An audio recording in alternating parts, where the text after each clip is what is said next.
This is Rohini Baba from Chandigarh Polytechnic College, Assistant Professor in Electronics and Communication Engineering Department. Today I'm going to tell you about modulation and its different type of techniques. And after that we'll discuss AM, that is amplitude modulation. Here I'm going to share a screen with you all so that it will be helpful in your further studies.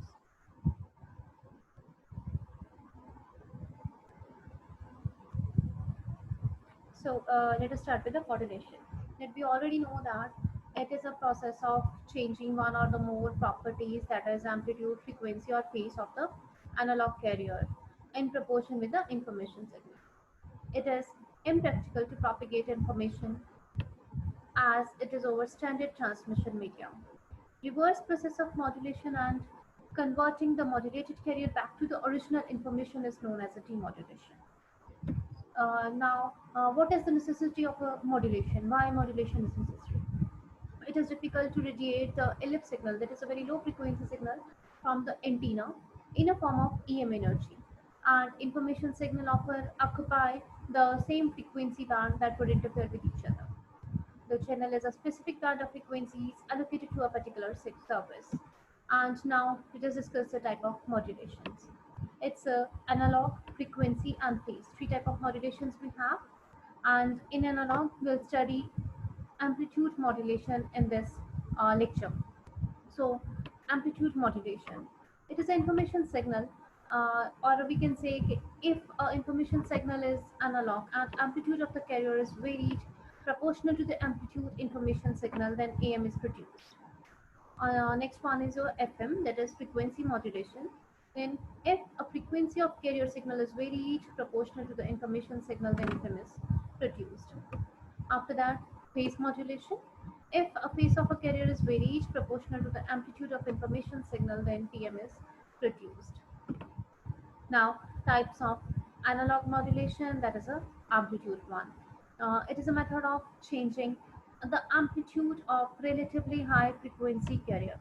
That is normally a sinusoidal wave in proportion with the instantaneous value of modulating signal. It is to be noted that the carrier frequency remains same and only amplitude varies. That's why it is known as amplitude modulation. On your screens, here a figure shows that this is a modulating signal, or we can say it information signal. Like that. Now here next one is your carrier, which is a very high frequency signal, and after modulating the information signal or a modulating signal with the carrier one, then we got modulated signal at our end. So this is your modulated signal. Here amplitude varies, as you all can see in the figure. So on your screens, that it is a here the amplitude varies with the signal. So modulating signal. So here how amplitude modulation generates. This is done, we can say, a method. So this is your information signal multiplies the oscillator multiplies the modulating signal in the carrier. Oscillator generates a carrier signal, which is a high frequency signal, and after that will got the this is the modulated waveform at the output. Now it's mathematical expression, how we can mathematically got the AM. So let MT, let us take a MT, that is a modulating signal or a message signal, input signal we can say it also, in information signal also we can say it. In the figure you are able to see that how it looks like. This is a AM, so this is a sinusoidal signal, and AM, here AM is a peak amplitude of baseband signal. Angular frequency, this is a omega M. Omega M is the angular frequency of a modulated signal, and FM, that is a modulating signal frequency. Now, in real life examples, we can say no, we can use the baseband signals, that is a voice, audio, music, video, computer data, etc. So let's see. C is your carrier one. Here carrier, we already know that it is a very high frequency signal, and in this carrier, it's CT, CTB, that is AC cos omega CT. That is CT is equal to carrier signal. AC is a peak amplitude of the carrier signal. Omega C, that is angular frequency of a carrier signal, which is in which we can measure in radians per second, and frequency, that is carrier frequency FC. Now, according to the definition of AM, AM is equal to AMT, that is your modulating signal, that is AC plus MT cos omega CT. It's AC plus AM cos omega MT into cos omega CT. Now let's multiply with that both the equation, both the numbers, that is AC cos omega CT plus AM cos omega MT into cos omega CT. By rearranging this term, that is AM into T, that is AC cos omega CT plus 1 by 2 into AM cos omega MT into cos omega CT. After using the formula of 2 cos A cos B, then it's equal to cos A plus B plus cos A minus B. By using this formula, we are having AC cos omega CT plus AC MA by 2, or AMAC, we can say cos omega C plus omega M plus ACMA by 2 into cos omega C minus omega M into T. In this equation, in this whole equation, MA stands for a modulation index, that is AM upon AC, which comes many times in your final exams in a 1 mark question. So AC cos omega CT is your carrier one, and ACMA by 2 into cos 2 by FC plus FM into T, that is your upper side band, and ACMA by 2 into cos 2 by FC minus FM into T, that is your lower side band. In this equation, we got a carrier signal, upper side band and lower side band signals, which contains a AM wave. That is, AM wave contains only three frequency components, that is carrier, upper sideband, and lower sidebands. Now, power relations in our AM. Power relations, we can say that is PT, it is a total power, we have to calculate it. PT is total power, PC is equal to carrier power of upper sideband and power of lower sideband, which we can see in our desktop or in our pictures on your screens. That is LSP, that is FC minus FM, FC and FC plus FM, that is your upper sideband. So the power relation is like that. So the ST is equal to AC 1 plus mu cos 2 pi FMT, that is cos 2 pi F CT. Now power relations we already heard it. Now carrier power we have to find out it. So it is given by PT is equal to carrier plus upper sideband power used in upper sideband and power used in lower sideband. So it can be here, we can say that E square carrier and E square USP, and that is E USP, E carrier, and E LSP, that are the RMS values of the carrier and sideband amplitudes. Whereas R, it is a characteristic resistance of an antenna in which total power is dissipated.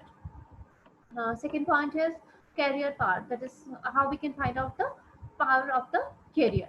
So it is given by E square carrier divided by R, which can be arranged or which we can write down EC divided by root 2 ka whole square divided by R, that is EC square by 2R, where EC is a peak carrier amplitude. Now starting with the sidebands. In the previous slides we know that about, that is upper sideband, lower sideband kind of things. So what a sideband is, here we can say that a sideband is a band of frequencies containing power which are the lower and highest frequencies of the carrier frequency. Both sideband contains the same information. In the speaker, this is a signal power and this is a frequency. Upper sideband and lower sideband both carries the same information. So let us start with the double sideband suppressed carrier system. If this carrier is suppressed and the power saved is distributed in two sidebands, such a process is known as double sideband suppressed carrier system, or we can simply say DSBSC. In your exams, it will be asked that what is DSBSC and or a full form of DSB-SC system. So how this can be generated by a product modulator and a low pass filter with a local oscillator. We can say in this figure, that is generation of DSB-SC1. Here empty modulating signals, it is multiplied with the cos signal, that is your carrier one, cos omega CT, and we got a modulated signal. Here we got two sidebands, that is upper sideband and lower sidebands. And here the carrier is suppressed and allows for the transmission. This is your double sideband suppressed carrier system. Now, what are the advantages of DSB-SC modulation? It provides 100% modulation efficiency, and due to suppression of carrier, it consumes very less power, and it provides a very greater or a larger bandwidth. Now, here are some disadvantages of DSP-SC modulation, that it involves a complex detection process. That it means a detection process at the receiver end, it will be very complex. And using this technique, it is sometimes difficult to recover the signal at the receiver. It is an expensive technique when it comes to demodulation of the signal. Now, what are the advantages of DSP-SC modulation? During the transmission of binary data, DSP-SC system is used in phase shifting methods. Later we'll study about the phase shifting methods. In order to transmit two-channel stereo signals, and DSP signals are used in television and FM broadcasting. Now, starting with the vestigial sideband. It's an important one, and it comes in your exams many times. Vestigial sideband modulations or VSB modulation is a process where a part of the signal called as the vestige is modulated along with one sideband. Both the sidebands are not required for the transmission as it is a waste, but a single band if transmitted leads to loss of information. Here, this technique is evolved.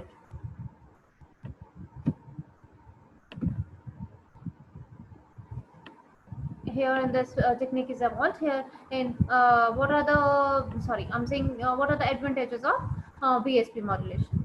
So it's highly efficient, reduction in bandwidth, filter design is very easy as highly accuracy is not needed.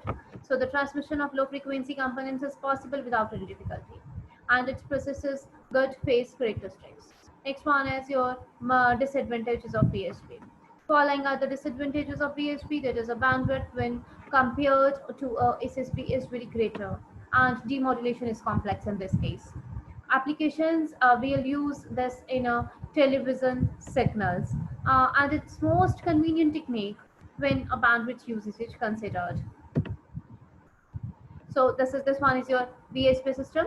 In this SSP system, it is a single sideband suppressed carrier system, and in this only one sideband will be considered, and information is carried by the one sideband. So carrier and sidebands are suppressed, and a single sideband is allowed for the transmission.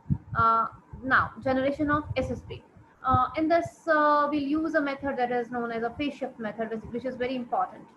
So it can be asked in your exams many times in your previous examinations.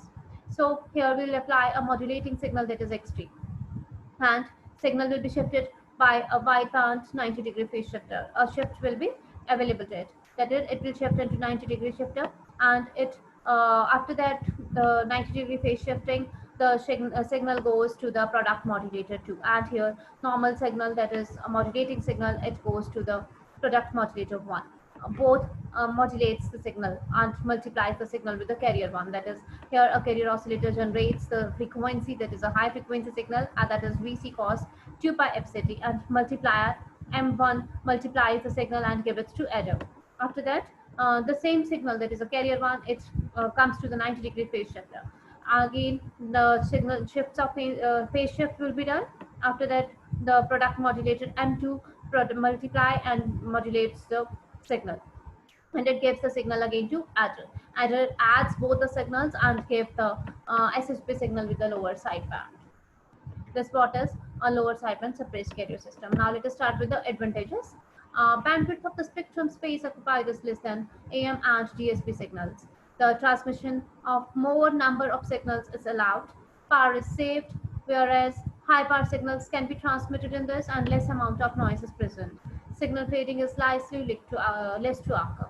And there are some disadvantages. That is, the detection of a signal is very complex process, and the signal gets affected unless the SSP transmitter and receiver have an excellent frequency stability. Now, applications. What are the applications of SSP modulations?